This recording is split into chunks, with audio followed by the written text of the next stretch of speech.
हमको तो ये कौन बोल रहा है? बाला साहब ठाकरे कौन है? क्या है? प्लीज प्लीज प्लीज इधर से प्लीज कुछ भी कमेंट करते हैं वहां से। प्लीज नहीं, हम सुनते रहते हैं, बोलते रहते हैं। क्या है, आपको क्या मालूम है? हाँ, ये कानून चाहिए। हम नहीं चाहते कि देश में कोई इलीगल तरीके से रहे, चाहे बांग्लादेशी हो, चाहे रोहिंग्या हो, चाहे अमेरिकन हो, चाहे यूरोपियन हो। 10 बार पार्टी बदलने वाले ये लोग हैं। संजय राउत जी, ये घुसखोर है। संजय राउत जी, हमने आपको इंटरप्ट किया है क्या? सबसे पहले बाला साहब ठाकरे ने आवाज दिया था कि यहाँ एक भी बांग्लादेशी नहीं रहेगा। ये हम लोग हैं जो उनके साथ मुंबई में। यहाँ क्या है sir? Honourable member Sanjay Raut.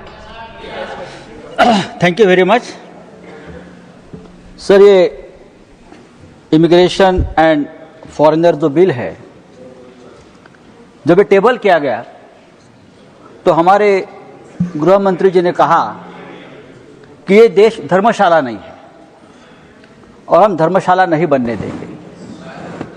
ये देश को धर्मशाला बनाना किसी का मकसद भी नहीं है और कोई बनने भी नहीं देगा। लेकिन ये देश जेल भी नहीं है।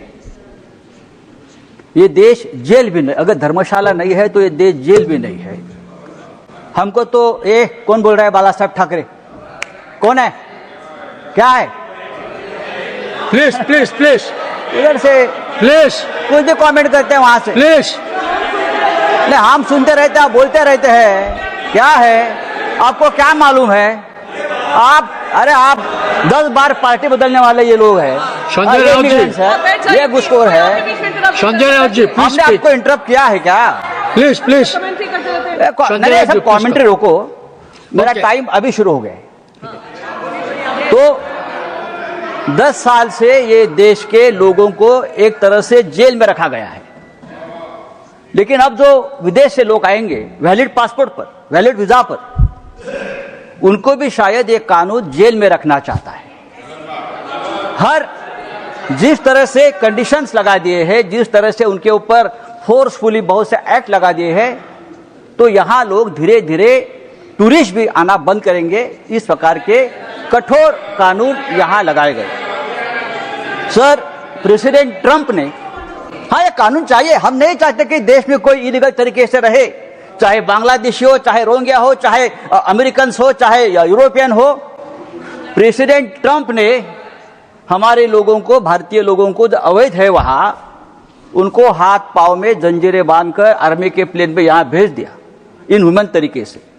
ये कानून पास होने के बाद अगर इस देश में अमेरिकन कोई इलीगली रहता है तो उसी तरीके से हाथ पांव में जंजीरें बांधकर वॉशिंगटन में भेज दीजिए। ये आपका कानून रहेगा और ये करना जरूर है, तो आपका कानून है। सर प्लीज प्लीज पूरे देश में रोहिंग्या, बांग्लादेशी 3 करोड़ से ज्यादा है, उनको निकालना जरूरी है। और ये मूवमेंट सबसे पहले मुंबई में हमने शुरू किया था, आपको मालूम होगा। हम है, सबसे पहले बाला साहब ठाकरे ने आवाज दिया था कि यहाँ एक भी बांग्लादेशी नहीं रहेगा। ये हम लोग हैं जो उनके साथ मुंबई में। यहाँ क्या है सर? बिल में जो सेक्शन 7 है, सेक्शन 7 कहता है कि जो फॉरेनर यहाँ आएगा, सेंट्रल गवर्नमेंट डिसाइड करेगी वो कहाँ ठहरेगा, उसकी मूवमेंट कंट्रोल करेगा। वो किस होटल में ठहरेगा, कहाँ घूमेगा, कहाँ जाएगा। अगर कोई म्यूजिशियन है, कोई आर्टिस्ट है, कोई सोशल एक्टिविस्ट है, कोई डिप्लोमेट है, तो गवर्नमेंट डिसाइड करेगी। अगर कोई डिप्लोमेट है, कोई स्टूडेंट डेलीगेशन है, कोई जर्नलिस्ट है, देश में आता है और किसी प्रमुख नेता को मिलना चाहते, चाहे सोनिया गांधी जी को मिलना चाहते हैं, लीडर ऑफ अपोजिशन को मिलना चाहते हैं, राहुल गांधी जी को मिलना चाहते हैं, उद्धव ठाकरे साहब को मिलना चाहते हैं, तो गवर्नमेंट से आपको परमिशन लेनी पड़ेगी। मैं उनको मिलने जा रहा हूं, अगर वो आपको अलाउ करेगा आप मिलो।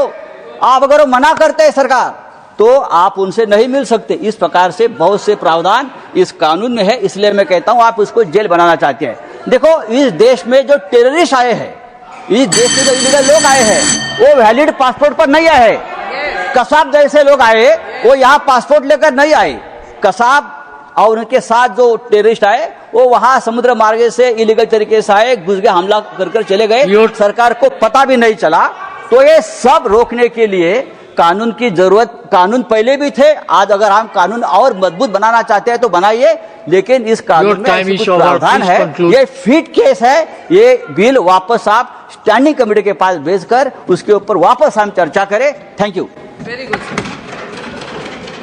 Next speaker, Honorable वक्फ विधेयकावरून लोकसभेत विरोधक आणि सत्ताधाऱ्यांचे आरोप प्रत्यारोप चांगलेच रंगलेले असताना तिकडे राज्यसभेत इमिग्रेशन विधेयकावर बोलताना संजय राऊत चांगलेच भडकलेले पाहायला मिळाले। जेव्हा हे विधेयक पटलावर ठेवण्यात आलं तेव्हा गृहमंत्र्यांनी सांगितलंय की आमचा देश धर्मशाळा नाहीये, आम्ही बनवूही देणार नाहीये, या देशाला धर्मशाळा बनवण्याचा कोणाचा उद्देश नाहीये, पण जर हा देश धर्मशाळा नसेल तर जेलही नाहीये असं राऊत म्हणत असतानाच सत्ताधारी बाकांवरून बाळासाहेब ठाकरेंचं नाव घेण्यात आलंय।